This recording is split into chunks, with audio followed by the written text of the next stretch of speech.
Tell that damn dog to go before the children see it again."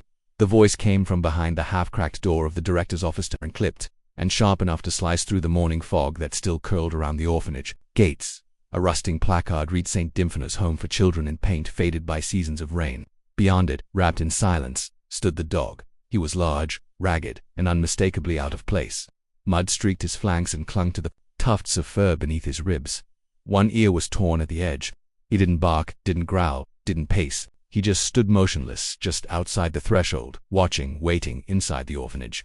Children's footsteps echoed in the narrow halls, muffled by the creak of old wooden floors and the weight of routine. But someone had noticed him. "Miss Talia, he's back," whispered a small voice. The woman at the sink turned, drying her hands on the hem of her cardigan. She was in her late 30s, with worry written permanently between her brows.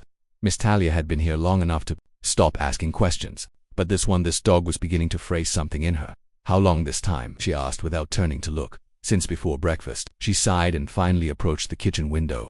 The sky beyond the glass was still gray with sleep, and there he was, same as the day before, and the day before that, always in the same spot, never closer, never further, as if he'd drawn some invisible line he wouldn't cross. "He looks hungry," the child added. "They all do," Talia muttered, but hunger wasn't what haunted her, it was the eyes. They weren't wild, not rabid, not even afraid. They were searching for something, as if he was keeping vigil, and for what none of them could say.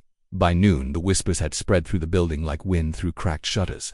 Some of the older boys had started to dare each other to go out and touch it. Others made up stories about the dog being a ghost, or a curse, or a soldier come back from war.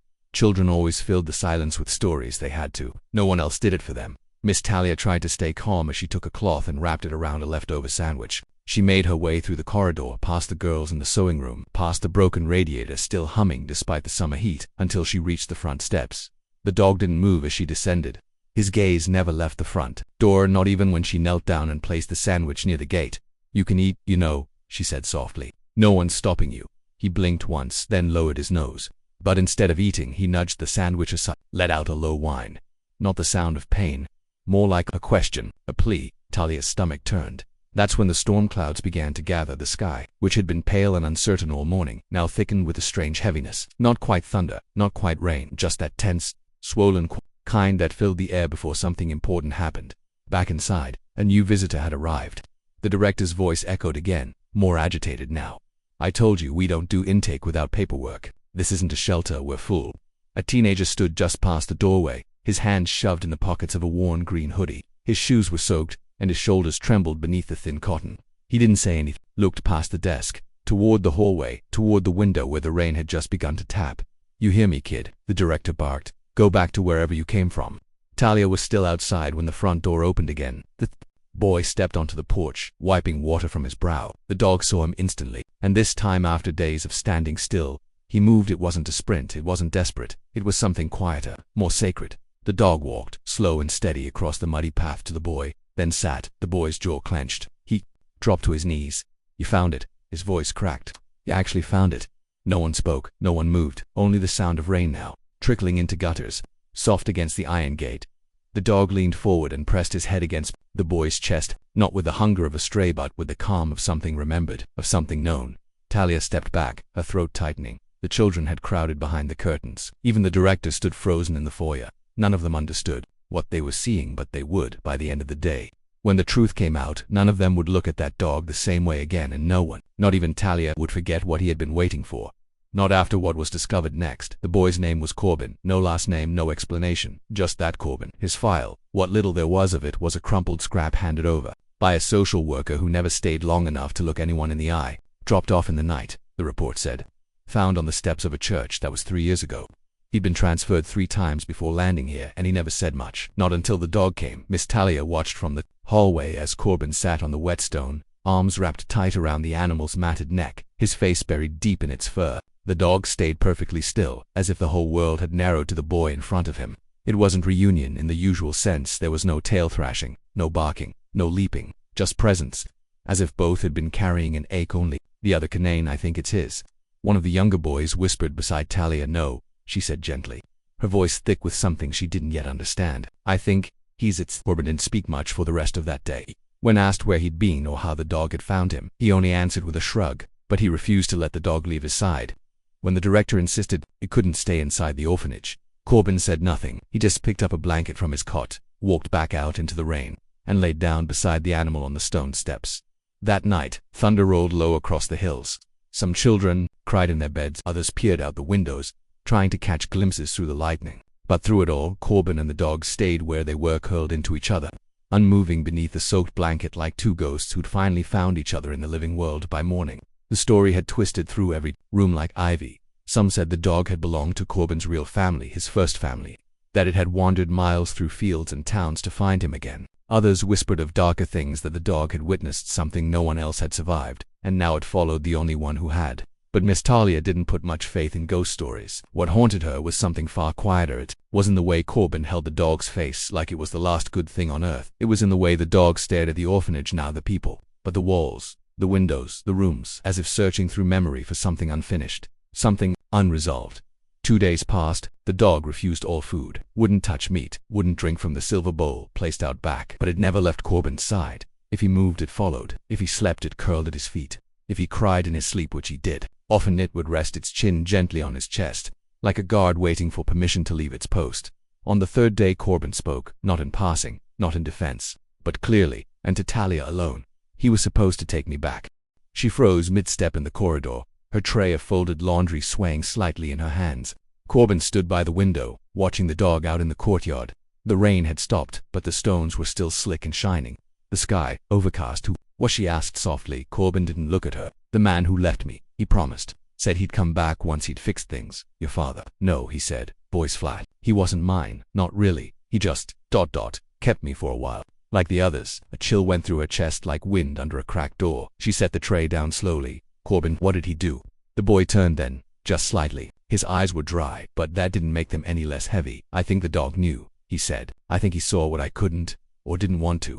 Miss Talia knelt, lowering herself to his height. Her voice broke as she asked, and now, I think he's come to finish it. There was no drama in the boy's tone. No fear, just certainty, like a page being turned. That night, Miss Talia stayed late, pacing the halls long after the other staff had left. Something about the way Corbin had said it gnawed at her, a quiet conviction. Not born from imagination but from experience, too raw to dress up in fiction. She found herself in the basement, where old files were kept in metal drawers long forgotten. She didn't know what she was looking for, but somewhere between the birth certificates, disciplinary slips, and faded photographs, she found a folder with no name, only a case number. Inside, stapled to the corner, was a photograph. A man, late 30s, unshaven, wearing a watch with a frayed leather strap, standing beside a dog. That dog. Same torn ear, same stance, same eyes. The note beneath it read, foster placement declined, follow-up, last visit June 9th, discrepancy in transport record. Talia's hand trembled. The photo had a faint watermark across the bottom. Child Services closed file, but something about the date burned behind her eyes. June 9th, the dog had arrived on June 10th. She rose, the file pressed against her chest. The building was quiet, above but outside, somewhere in the dark, the dog was waiting, not for food, not for a home, something else entirely, and it had already begun for nearly an hour. The boy and the dog sat motionless beneath the cracked overhang of the orphanage porch. The rain had softened into a mist, trailing from the eaves like threads of silk, but neither of them noticed. It was as if the world around them had faded, swallowed by a silence thick with meaning. Miss Talia hadn't moved either. She stood halfway between the front door and the rusting gate, her heart unsure whether it should ache or prepare. The boy's hand never left the dog's neck. His fingers were pale, trembling slightly as they traced the old scars in the fur. He was mumbling something too low to hear, but it wasn't nonsense, not the way a child talks to fill space. It was deliberate, like a confession, or a memory, uncoiling after too many nights buried beneath the skin. Inside the orphanage, tension rippled through every hallway. The children had stopped pretending not to watch. Even the director had left his post, standing just inside the vestibule, arms crossed tightly, eyes narrow with a discomfort he couldn't name. Finally, Talia stepped forward. "What's your name?" she asked gently. The boy looked up, blinking. As if surfacing from underwater, "Eliane," he said, voice hoarse. "I didn't think he'd find me. I really didn't think." Talia glanced at the dog. He was older than she'd guessed, graying around the mouth, stiff in the joints. Yet there was no mistaking the alertness in his eyes. Something in him had refused to give up. "You knew this place?" she asked. Eliane nodded, pulling the hood tighter around his face. "I stayed here before, back when I was little. Before they split us up." She paused, processing. There had been hundreds over the years. Some stayed a season, some vanished. Overnight, files lost, cases transferred, names changed or forgotten. But something in Eliane's tone gave her pause. A familiarity she couldn't place. I ran from the last place 3 towns over, he continued. Was gonna sleep in the bus depot, but he kept showing up, kept following, until today. Today, he didn't stop. Talia's chest tightened. The dog had led him here. Not followed, led. Did he belong to you? Elian looked away. He belonged to my brother. There it was. A sentence like a drop of ink in a clear glass of water, sudden spreading. Permanent. Talia knelt slowly, her knees sinking into the wet gravel. Elian, she said carefully, what happened to your brother? The boy swallowed hard. His lip trembled once before he pressed it flat. They said he was dead. Foster care said it, but they never found anything, just a fire. Just ashes. They didn't even let me say goodbye. Just said it was done. The dog made a sound barely audible. A low, vibrating hum, not quite a growl. Talia turned to him. And in that moment, she saw something no dog had any business carrying. Not instinct, not obedience, grief, patient, wordless grief. She rose slowly, her breath shallow. Come in, both of you, just for now. The director protested from the hallway, arms raised in silent objection, but she didn't look back. Inside, the orphanage felt different, colder, quieter, as if the walls themselves had overheard the conversation outside and were holding their breath. Talia brought them to the infirmary, room rarely used, save for flu seasons and scraped knees. She found a dry blanket, something too small for warmth, but big enough to feel like shelter. Elian sat on the cot, the dog curled beside his feet, eyes never leaving the boy's face. She didn't push for more, not yet. She knew enough to recognize when the dam was still holding. Instead, she went digging old records, boxes in the storage closet, water-stained, photos and yellowing forms. She hadn't planned to find anything, but there it was, buried in a manila folder under the year 2018, Elian Brooks. Dob 2013, sibling Malachi Brooks. Age at intake 8. Talia's hands went still. The notes were sparse. A pair of brothers placed in the system together. No known parents. The elder one, Malachi, had been withdrawn but protective. The younger had night terrors.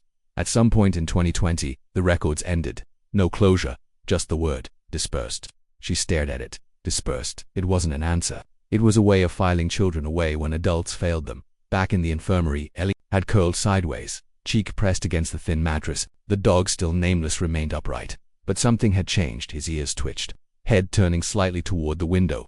Outside, a car had pulled up, not a government car, not a social worker, just a local mechanic's van, someone from town. But the dog's reaction wasn't fear, it was attention, alertness, readiness. Talia's eyes narrowed. You're still waiting, she whispered. The dog didn't flinch, didn't move. As if whatever brought him here hadn't fully arrived yet. As if Elian wasn't the end of the journey, but the beginning. And somewhere, still unseen, the final piece of this story was making its way toward the orphanage, toward the gate, toward the truth no one had dared to believe. The rain hadn't stopped. It fell in a quiet, unhurried rhythm, steady as breath. But something in the air had shifted. The boy didn't flinch from the cold or the weight of the wet fabric clinging to his skin. His eyes were locked on the dog, and the dog had not moved, since pressing his head to the boy's chest. From the doorway, Talia stood frozen. She couldn't explain it, not to the director, not to herself, but what she saw didn't belong to the world of ordinary things. There was a tenderness in the boy's posture, yes, but also disbelief, a kind of reunion too large for words. The dog let out one low sound, a breath, almost, then sat beside the boy as if he had never left. What's his name? Talia's voice was barely a whisper. The boy looked up. He didn't have one. Not really. I used to call him Moss. Moss, she repeated, unsure whether it was a memory or a made-up word. He used to follow me through the woods behind the trailers, slept near the propane tanks, under the porch when it rained. Then one day he disappeared. How long ago was that?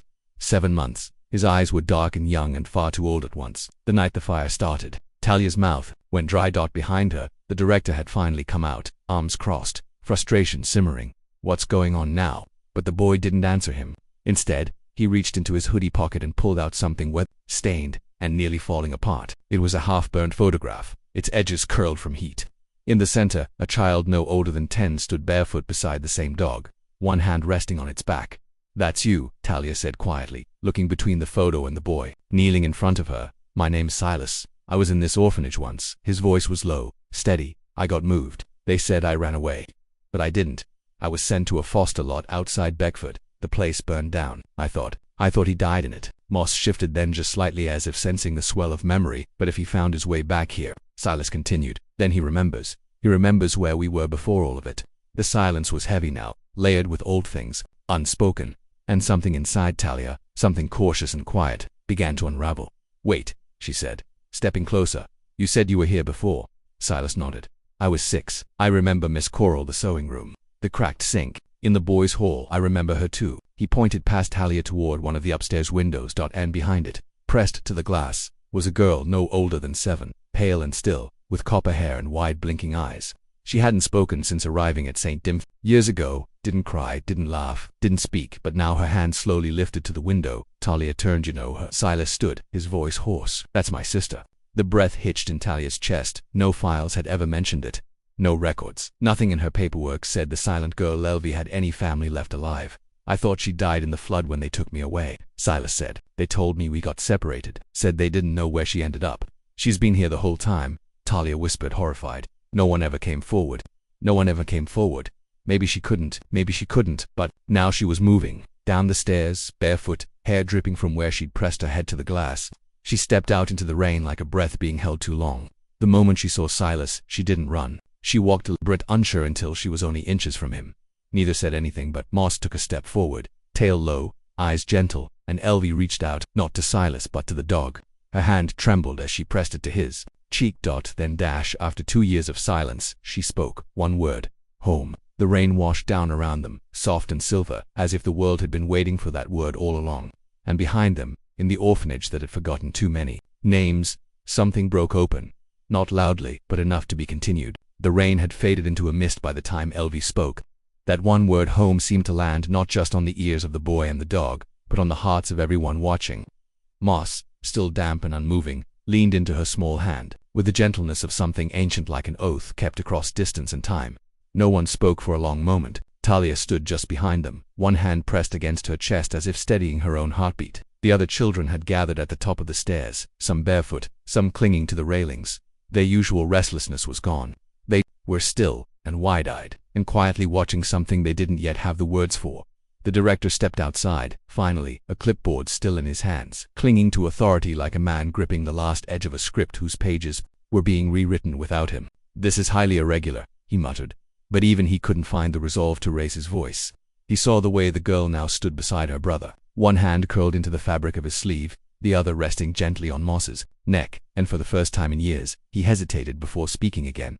Silas didn't argue, he didn't plead. He only turned to Talia with a question that had clearly been sitting in his chest since the moment the dog found him again. We stay, just for a night, somewhere warm.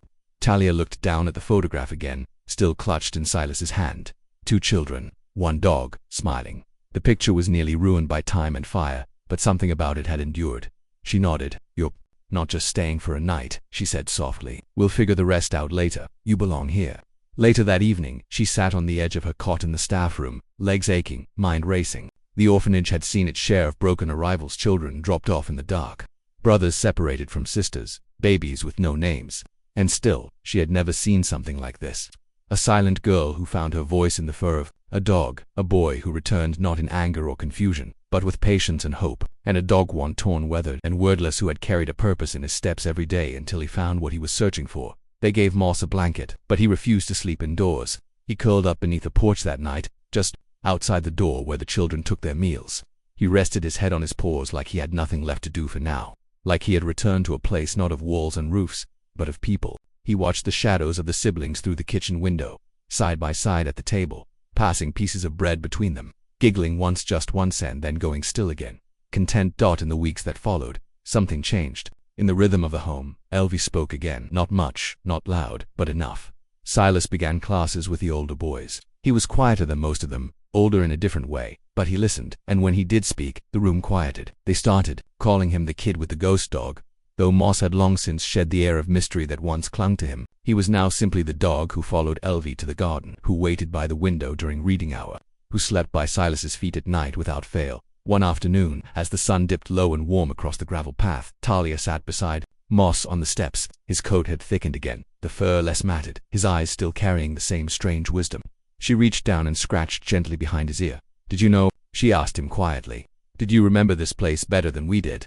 The dog didn't answer, of course. He only exhaled a slow, tired breath and let his chin rest against her boot. Sometimes, the world tries to bury things, names, faces, memories. It shuffles paperwork. It separates what should never have been split. But sometimes, something with no words and no voice comes walking through rain and silence, refusing to forget. Sometimes, loyalty remembers what the world wants to erase, and sometimes, that's enough to bring someone home.